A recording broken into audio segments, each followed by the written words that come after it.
जय श्री कृष्ण। राधे राधे। भगवान के चरण में प्रणाम करते हुए और मंगलाचरण को प्रारंभ करते हुए आज का सत्संग करेंगे। ओम वंशीधरं तोत्रधरं नमामि मनोहरं मोहहरं च कृष्णं महालाधरं धर्मधुरं धरं च पार्थस्य सारथ्यकरं च देवं कर्तव्यदीक्षां च समत्वशिक्षां ज्ञानस्य भिक्षां शरणागतिं च ददाति गीता करुणाद्रभूता कृष्णेन गीता जगतो हिताय। श्रीमद् भगवद गीता जी अध्याय 13 22वें श्लोक में जिनको देह से पर बताया, वही 30वें श्लोक में जिसका ब्रह्म को प्राप्त होना बताया। 22वें श्लोक में जिन्हें देह थी पर बतावे, वही पुरुष चेतन का वास्तविक स्वरूप का वर्णन भगवान अग्रिम श्लोक में करते हैं। अनादित्वान्निर्गुणत्वात् परमात्मायमव्ययः शरीरस्थोऽपि कौन्तेय न करोति न लिप्यते। अनादित्वान्निर्गुणत्वात् परमात्मायमव्ययः शरीरस्थोऽपि कौन्तेय न करोति न लिप्यते। हे कौन्तेय, माने हे अर्जुन, यह पुरुष स्वयं अनादि होने के कारण निर्गुण होने से अविनाशी और परमात्मा स्वरूप है। शरीरस्थः, यह शरीर में रहते हुए भी न तो कुछ करता है न लिप्त होता है, न भोगता है न करता है, माने अकर्ता ही है ना। देखिए, इसी अध्याय के 19वें श्लोक में जिसको अनादि कहा, उसी को यहाँ अनादित्वात् पद से अनादि कह दिया, अर्थात पुरुष आदि आरंभ से रहित है। अब प्रश्न होता है कि तो वहाँ प्रकृति भी अनादि कही है, इसलिए प्रकृति पुरुष दोनों में कोई फर्क रहा? उसके उत्तर में भगवान कहते हैं निर्गुणत्वात्, अर्थात यह पुरुष गुणों से रहित है। प्रकृति अनादि तो है, परंतु वह गुणों से रहित नहीं है, परंतु गुणों और विकार वाली है। माने सत्व रज तम, ये तीनों जो गुण है उस गुण से युक्त है और गुण गुण में वर्तित हो जाते हैं। इसलिए सात्विक राजस तामस 3 गुण और विकार उत्पन्न होते हैं, परंतु पुरुष तीनों गुण और विकारों से सर्वथा रहित है, निर्गुण और निर्विकार है। ऐसे यह पुरुष साक्षात अविनाशी परमात्मा स्वरूप है, अर्थात यह पुरुष विनाश रहित परम शुद्ध आत्मा है। शरीरस्थोपि कौन्तेय न करोति न लिप्यते, यह पुरुष शरीर में रहते हुए भी न कहीं करता है और न कोई कर्म से लिप्त होता है। तात्पर्य यही हुआ कि यह पुरुष स्वयं न पहले कोई अवस्था में कुछ किया है, न वर्तमान में कुछ करता है, न आगे कुछ करेगा। अर्थात यह पुरुष सदा से प्रकृति से निर्लिप्त और असंग है और गुणों से रहित और अविनाशी है। उसमें कर्तृत्व और भोक्तृत्व है ही नहीं। यहाँ शरीरस्थोपि कहने का तात्पर्य यही है कि पुरुष जिस समय अपने शरीर में रहा हुआ मानकर अपने को कार्य का कर्ता और सुख दुख का भोक्ता मानता है, उसी समय भी वास्तव में वह तटस्थ प्रकाश मात्र ही रहता है। सुख दुख का उसको भान इससे ही होता है, इससे ही उसको पता लगता है, इसलिए इसको प्रकाशक कह सकते हैं, परंतु इसमें प्रकाशक धर्म नहीं है। यहाँ अपिपद से ये मालूम पड़ता है कि अनादिकाल से अपने शरीर में रहा हुआ मानने वाला हरेक चींटी से ब्रह्मा पर्यंत प्राणी स्वरूप से सदाए निर्लिप्त असंग है। उसके शरीर के साथ एकता कभी नहीं हो सकती, क्योंकि शरीर तो प्रकृति का कार्य होने से सदा प्रकृति में स्थित है, स्वयं परमात्मा का अंश होने से सदा परमात्मा में स्थित है, स्वयं परमात्मा से कभी अलग नहीं हो सकता है। शरीर के साथ एकात्मता मानने के बाद भी शरीर के साथ कितने भी हिलमिल जाओ, फिर भी शरीर को अपना स्वरूप मानते हुए भी उसकी निर्लिप्तता कभी नष्ट नहीं होती है। आत्मा की निर्लिप्तता नष्ट नहीं होती है। तो स्वरूप से सदा निर्लिप्त है। अपनी निर्लिप्तता का अनुभव न होते हुए भी उनके स्वरूप में कोई विकृति नहीं आती है, इसलिए उनको अपने स्वरूप से न कभी भी कुछ किया हुआ है, न करेगा और न कभी लिप्त होगा और न कभी लिप्त था और होता है। फिर भी पुरुष अपने शरीर में स्थित मानने से कर्ता और भोक्ता बनता है। फिर भी 21वें श्लोक में भगवान ने कहा प्रकृति में स्थित पुरुष ही भोक्ता बनता है। यहाँ ही 21वें श्लोक में हम देख लेते हैं, पुरुषः प्रकृतिस्थो हि भुंक्ते प्रकृतिजान् गुणान् कारणं गुणसंगोस्य सदसद्यो निजन्मसु। प्रकृति में स्थित पुरुष जीव ही प्रकृति में उत्पन्न हुए गुणों का भोक्ता बनता है और गुणों के संग ही अच्छी या बुरी योनि में जन्म देने के लिए कारण बनती है। पुरुष ही अहम का स्वीकार करके जीव, क्षेत्रज्ञ, शरीर, देह आदि नामों से परिचित होता है। मायाम तो प्रकृतिम विद्यान माइनम तो महेश्वरम। मायाम तो प्रकृतिम विद्यान माइनम तो महेश्वरम। तो यहाँ ये अब इस पक्का हो गया कि वह निर्लिप्त है। प्रकृति में स्थित पुरुष भोक्ता बनता है, ये कहते हैं। शरीर में होते हुए, स्थित होते हुए पुरुष कर्ता भोक्ता नहीं है। इसका कहने का तात्पर्य यही है कि प्रकृति और उनका कार्य, शरीर, दोनों एक ही है। इसलिए पुरुष को चाहे प्रकृति में रहे कहो, चाहे शरीर में रहे कहो, एक ही बात है। एक शरीर के साथ संबंध होने से सारी प्रकृति के साथ, सारे शरीरों के साथ संबंध हो जाता है। वास्तव में पुरुष का संबंध न तो व्यष्टि शरीर के साथ है और न समष्टि प्रकृति के साथ भी। अपना संबंध शरीर के साथ मानने से अपने को कर्ता भोक्ता मान लेता है। वास्तव में वो न करता है और न भोक्ता है ना। उसमें कर्तृत्व और भोक्तृत्व है ही नहीं। तो इसको खास ध्यान में रखना चाहिए। पुरुष अनादि है परंतु शरीर आदि अंत वाला है। शरीर आज है कल नहीं होगा। पुरुष निर्गुण है परंतु शरीर गुणमय है। पुरुष परमात्मा है परंतु शरीर अनात्मा है। पुरुष अव्यय है परंतु शरीर नाशवान है। इसलिए अज्ञानी मनुष्य के द्वारा पुरुष आत्मा को शरीर में स्थित मानते हुए भी वास्तव में आत्मा शरीर में स्थित नहीं, अर्थात शरीर के साथ असंबद्ध है, ऐसा मानते हैं। न करोति न लिप्यते, क्योंकि शरीर का संबंध तो संसार के साथ है परंतु पुरुष का संबंध परमात्मा के साथ है। इसलिए वास्तव में पुरुष कभी भी शरीरस्थ शरीर में स्थित नहीं हो सकता है, परंतु वास्तविकता तरफ ध्यान न देने से कारण मनुष्य उसको शरीरस्थ मान लेता है, लेकिन वो प्रकृतिस्थ है।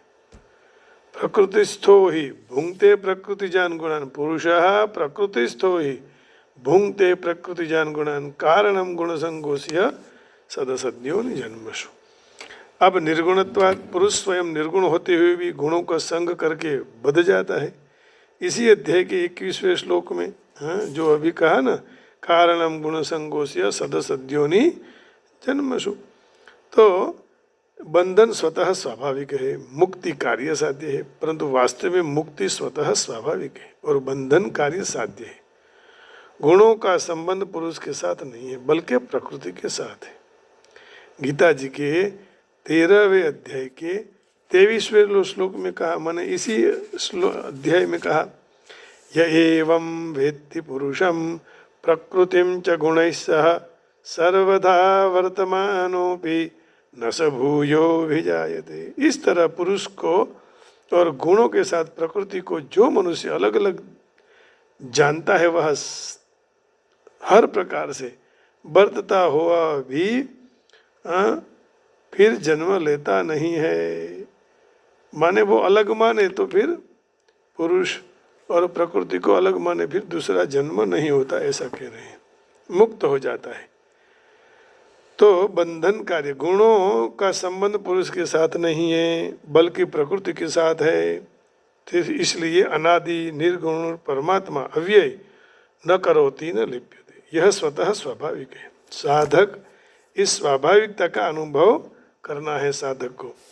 जिस मकान में रहते हुए भी हम मकान से अलग हैं, उसी तरह हम शरीर में रहते हुए भी हैं, माने वो रहते हुए भी वो अलग है शरीर से। न करोति न लिप्यते, साधन जन्य नहीं है बल्कि स्वतः स्वाभाविक है।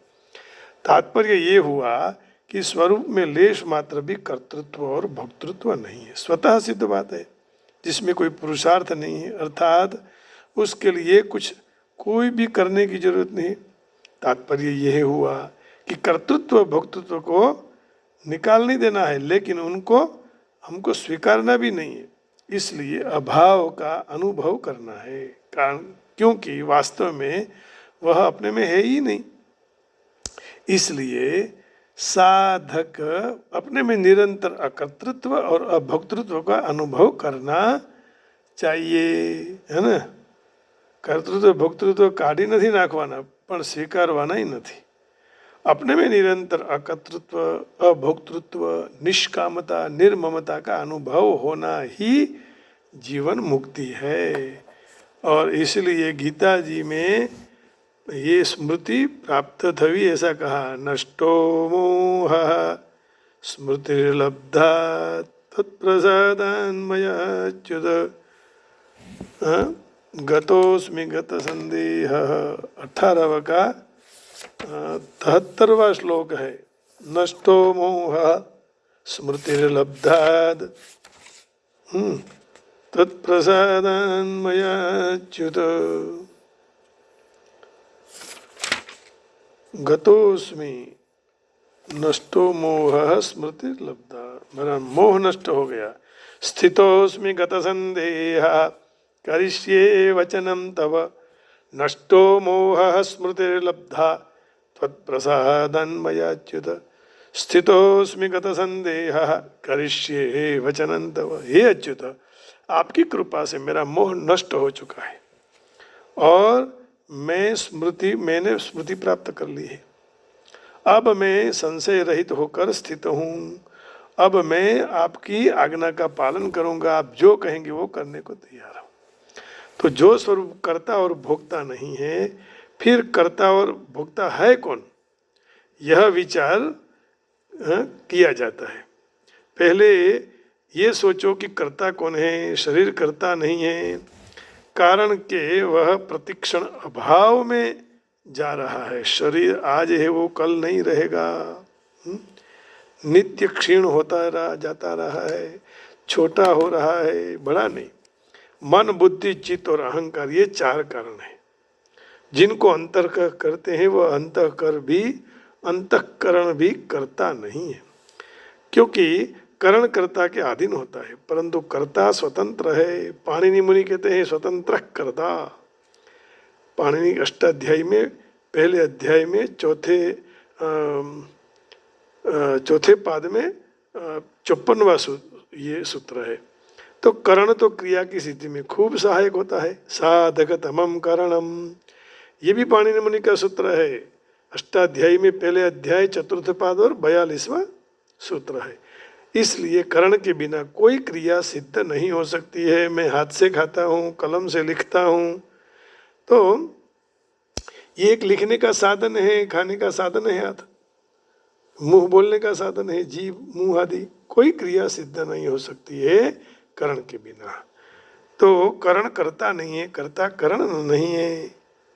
कर्ता करण करता नहीं है और कर्ता करण नहीं है। दूसरी बात, जो करण में कर्तापन है फिर सुख दुखी स्वयं क्यों होते हैं।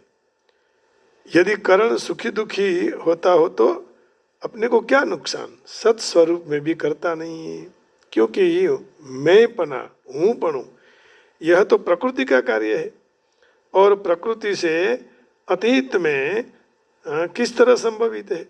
जो स्वरूप में कर्तापन होता तो कभी जाता नहीं, क्योंकि स्वरूप अविनाशी है। इसलिए यह भगवान ने स्वरूप में कर्तापन का निषेध किया है। न करोति न लिप्यते, कौन आत्मा। आगे 18वें अध्याय में भी भगवान कहते हैं कि जो आत्मा को कर्ता मानते हैं वह दुर्मति यथार्थ समझता नहीं है, क्योंकि उसकी बुद्धि शुद्ध नहीं है। गीता जी के 18वें अध्याय में 16वां श्लोक है। वास्तव में जो भोक्ता सुखी दुखी होता है वह वही कर्ता होता है। तो 18 अध्याय के 16वें श्लोक में खुद को कर्ता नहीं मानो।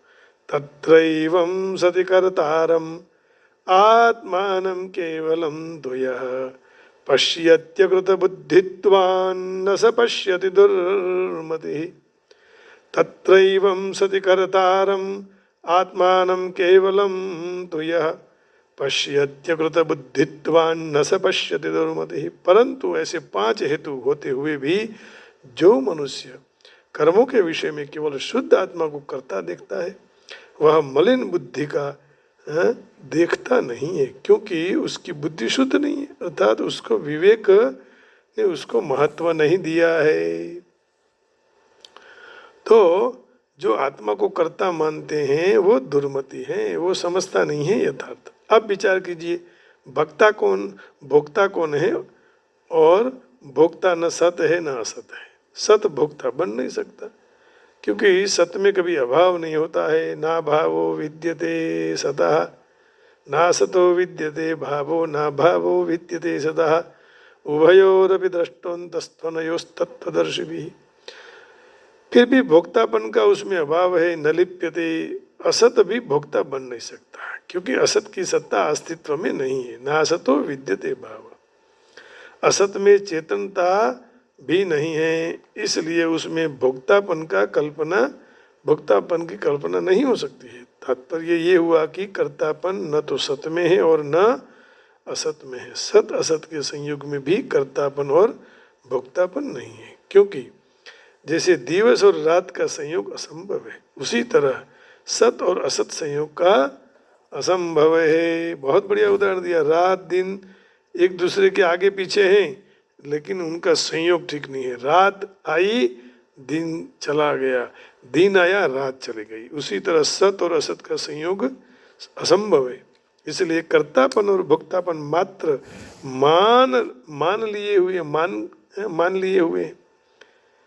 तो कर्ता मिति मन्यते। जब साधक विवेक पूर्वक शरीर सर्वदा संबंध विच्छित कर डाले, अर्थात मैं पना नष्ट हो, तो वह वास्तव में नहीं है। तब कर्ता नहीं रहता है, भोक्ता नहीं रहता है, बल्कि एक चिन्मय सत्ता रह जाती है। इस तरह अपने में कर्ता भाव और भोक्ता भाव का अभाव का अनुभव होने से साधक मुक्त हो जाता है। अर्थात कर्ता भोक्ता नहीं रहता है, बल्कि शुद्ध स्वरूप चिन्मय सत्ता रह जाती है। न करोति न लिप्यते पदों का विवेचन भगवान ने 32वें और 33वें श्लोक में किया है। उसकी कल चर्चा करेंगे। आज इस श्लोक को फिर से पढ़ ले। अनादित्वान् निर्गुणत्वात् परमात्मायमव्ययः शरीरस्थोऽपि कौन्तेय न करोति न लिप्यते। हे कुंती नंदन, यह पुरुष स्वयं अनादि होने के कारण निर्गुण होने से अविनाशी परमात्मा स्वरूप ही है। शरीर में रहते हुए भी न तो कुछ करता है और न लिप्त होता है। तो ये बात ठीक है कि आत्मा शरीर में रहते हुए भी प्रकृतिस्थ है ना, तो न करता है न लिप्त होता है। देखिए, अनादित्वान् निर्गुणत्वात् परमात्माय व्यव्ययः शरीरस्थोऽपि कौन्तेय न करोति न लिप्यते। Arjuna, being without beginning and without attributes, this indestructible supreme spirit, thou dwelling in the body, in fact does nothing nor gets tainted। न लिप्यते, tainted माने लिप्त होता नहीं है। कोई भी में वो फंसता नहीं है, क्योंकि वो भोगता नहीं है, वो करता भी नहीं है। और यदि हम कर्ता मानने लग जाएंगे तो हम यथार्थ बात को समझ नहीं पा रहे हैं। ये सीधी बात हो गई ना। इसलिए अनादित्वान् निर्गुणत्वात्, those with the vision of eternity can see that the impressible soul is transcendental, eternal and beyond the modes of nature despite contact with the material body. O Arjuna, the soul neither does anything nor is entangled. तो हमको ये समझना चाहिए कि शरीरस्थ होते हुए भी वो भोगता नहीं है, वो अभोक्ता है, वो करता नहीं है।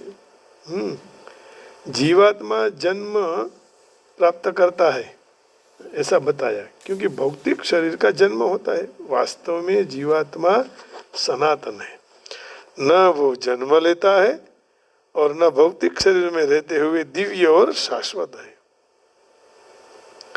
दिव्य और शाश्वत है। इस तरह उसको नष्ट नहीं कर सकते। वह स्वरूप से आनंदमय है, सच्चिदानंद रूपाय विश्वोत्पत्त्यादि हेतवे। तो वह अपने को कोई भौतिक कार्य में लिप्त नहीं करता है, इसलिए भौतिक शरीरों के साथ संपर्क होने से जो कार्य होते हैं उसमें वो उसको लिप्त नहीं कर सकते हैं। लिप्त होता ही नहीं वो किसी से, वो सबसे अलग है, अनूठा है, अनादि है। प्रकृति भी अनादि है, वो भी अनादि है। तो इससे स्पष्टता हो गई कि हमें कभी भी आत्मा को भोक्ता नहीं मानना, कर्ता भी नहीं मानना, अकर्तृत्व होना चाहिए।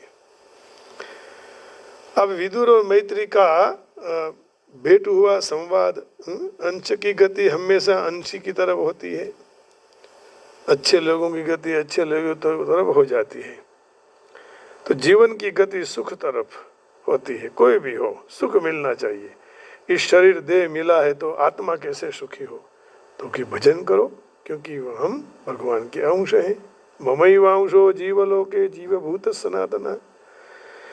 ईश्वर अंश जीवय विनाशी, चेतल अमल सज सुख राशि। ईश्वर अंश जीव विनाशी, चेतन अमल सज सुख राशि।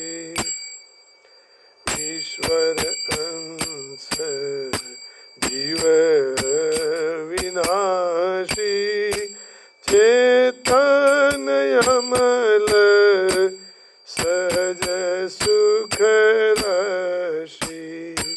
ईश्वर अंश जीव विनाशी, चेतन अमल सज सुख राशि। तो सनत कुमार फिर उसमें तप करने लगे और रुद्र ने भूत प्रेत की सृष्टि जो उसकी मना कर दी।